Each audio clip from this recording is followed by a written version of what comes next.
Yep, I'm done. That's it. Alright. I gave it a chance. I tried. I really did.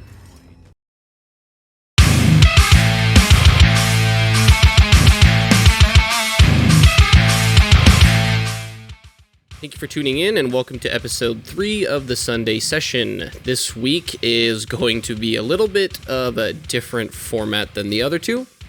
Instead of a long play session edited down into a 15-minute segment, I'm going to be doing a critique or an end-of-life summary of my experience in Wolcen. I feel like I've given this game every chance to impress me or make me feel like I want to keep playing it, but it just feels like a drag. Like I have to force myself to keep playing the game. Although not to say that it's been all bad, I have enjoyed some parts of it, but overall I would say that it's been more of a negative experience than a positive experience for me, so I'll explain why coming up.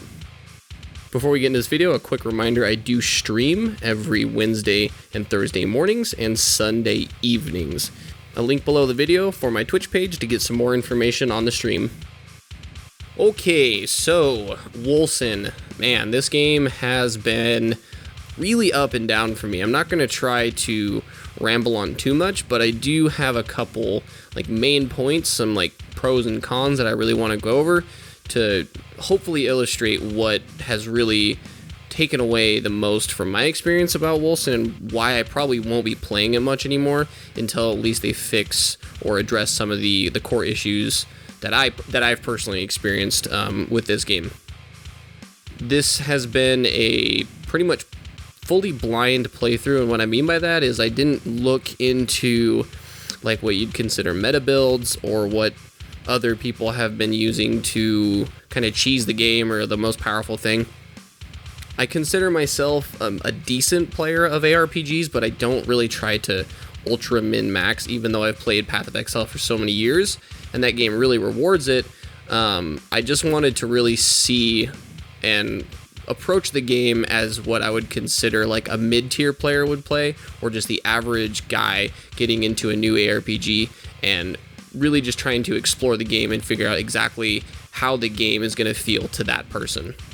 So point 1 on the cons list for me is that the story itself is so goddamn boring.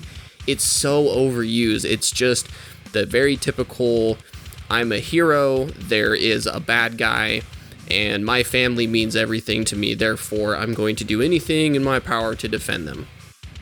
While it can be a good story arc in this, it just comes across very, how can I explain it, lifeless and really stale, and the voice actor specifically for the main character made me want to cry.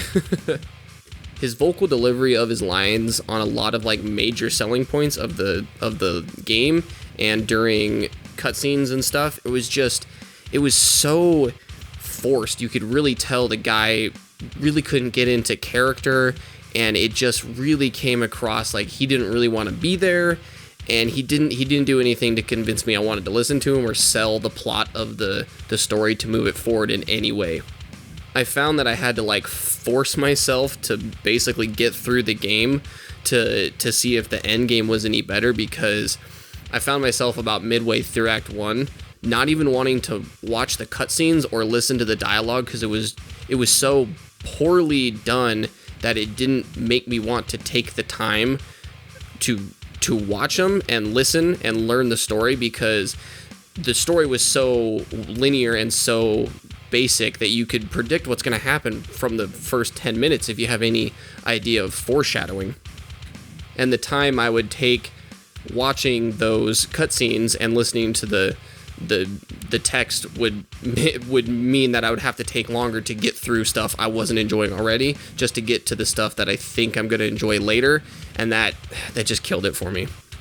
The environments themselves were fairly bland. A lot of them looked very samey. The color palettes were a little bit different in Act 1, 2, and 3, but it was a lot of really dull greens, not some oranges, browns and blacks, and it wasn't done in a very tasteful way. It really seemed that they had one color palette and would just shift it a little bit in between acts and different monsters, and I don't know, I wanted a little more variety, but every time I'd go in a new area expecting something new, it'd be the same stuff I had already done for the last hour.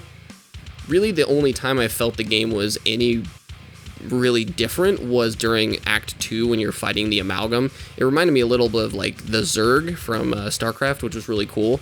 But besides that, it was like the same assets of the soldiers and the normal just monsters you'd fight just ad nauseum over and over and over, and I couldn't even tell you the difference between Act 1, 2, and 3 monsters if I didn't look at the names, because they all looked the same and felt the same. The endgame that I had to force myself to get to really felt like I had no clear direction or purpose. It really felt like they were trying to take every good thing about all other ARPGs and other genres and try to just smash it together and hope to God it worked.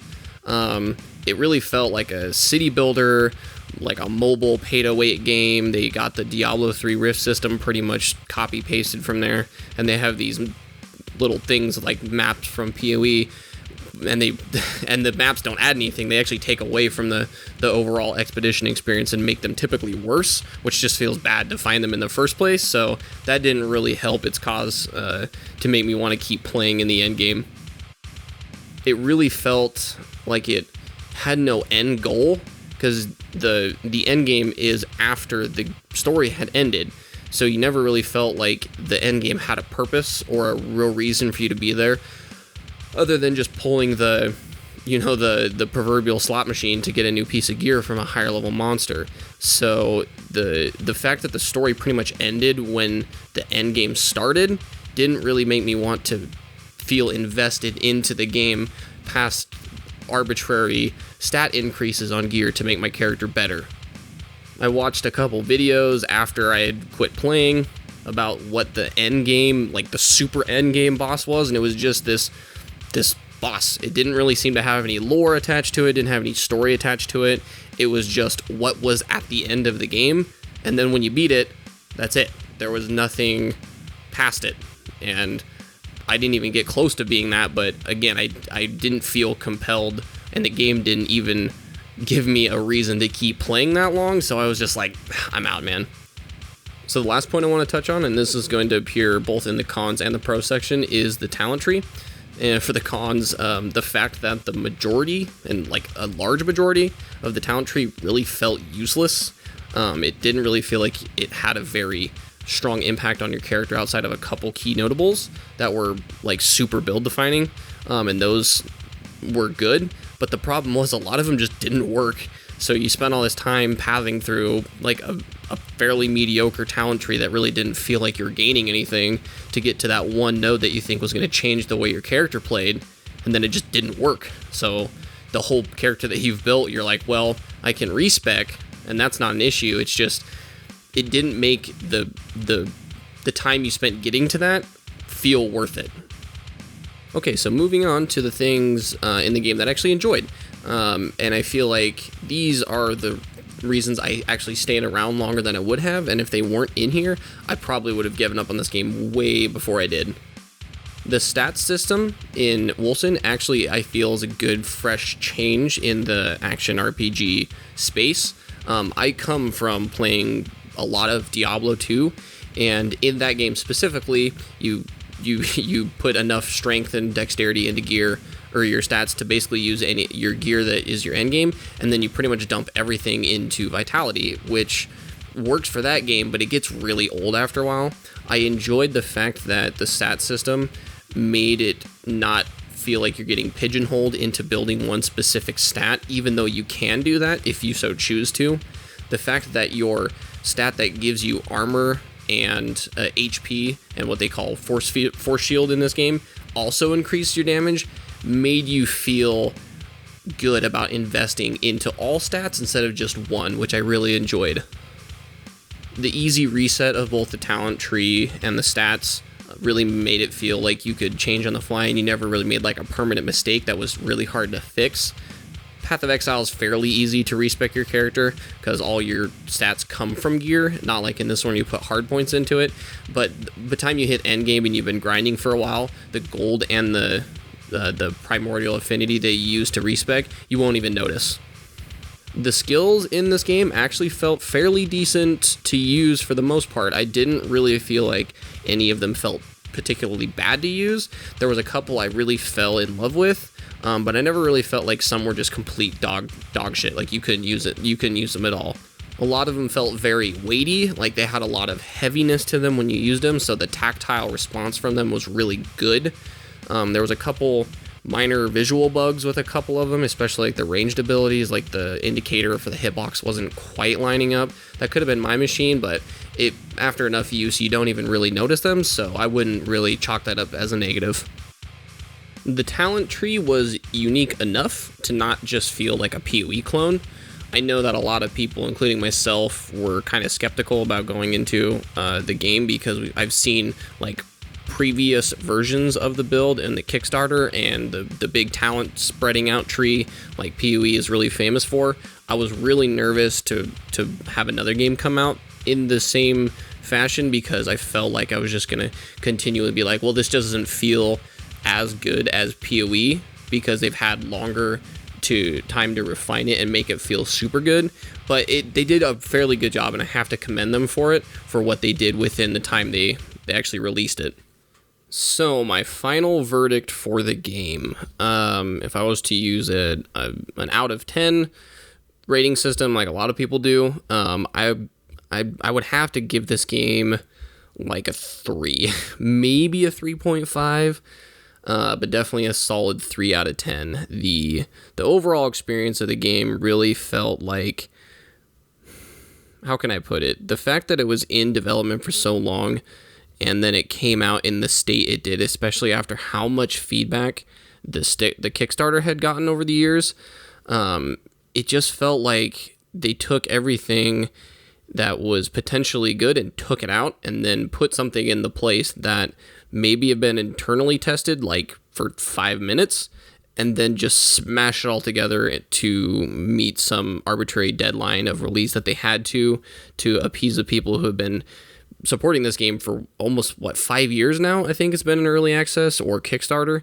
So it really just felt like they were pushing this thing out to meet that deadline because they felt like they were going to lose permanent support and never be able to release because they have been pushing this thing back for so long. The question really is, would I suggest this game to anyone who is familiar with ARPGs or wants to get into ARPGs and this is the first one they may have seen? Sadly, no. I wouldn't suggest this as a starter title, or really to anybody who's even played ARPGs for a long time like I have. If you haven't played this game yet, wait till it goes free, honestly.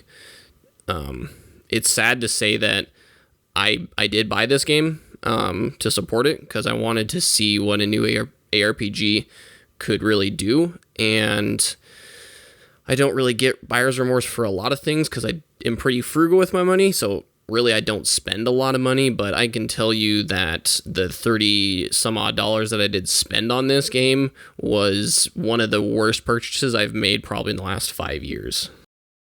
The best way I can summarize it, to put kind of like an idea into your head about how uninspiring this game is to play, I would rather play Clicker Heroes than this game, and I've probably put 600 plus hours into Clicker Heroes, which is a flash game on the internet, versus a $30 release title that has been in development for many, many years. So keep that in mind if you think about purchasing this game. Look other places for entertainment because I really don't feel like you're probably going to get your money's worth here. I know this was a little bit of a longer video and there's a lot of me talking, so I appreciate anyone who made it this far. If you did like the video, subscribe. I'll be making more videos in the future. Definitely not about this game, but other games coming up that I definitely want to share with you guys. So I'll see you next week for episode 4. Bye-bye.